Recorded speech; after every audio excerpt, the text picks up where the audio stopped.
மோமோஸ்னா எல்லாருக்குமே பிடிக்கும். So, how about no maida no wheat momo? First நம்ம filling ready பண்ணலாம். For that, saute onion, ginger, garlic, green chilies, தேவையான அளவு salt, pepper, carrot, cabbage, எவ்வளோ vegetables and ஒரு cheese. நல்லா saute பண்ணி very கொஞ்சம் water add பண்ணுங்க for it to cook. Lastல a bit of lime and coriander leaves. Cabbage momosக்கு 1 complete leaf of cabbage ஒரு 2 to 3 minutes நல்லா boil பண்ணுங்க. ஒரு generous amount of filling எடுத்து stuff பண்ணி ரோல் பண்ணுங்க. இந்த மாதிரி அழகா வந்திருக்குல.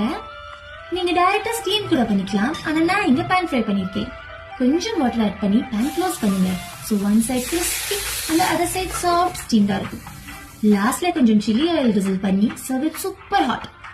Ta-da! Spicy no wheat no maida momos is now ready. நீங்களும் ட்ரை பண்ணி எப்படி இருக்குன்னு சொல்லுங்க. சரி, ஓகே, டாடா, பாய்.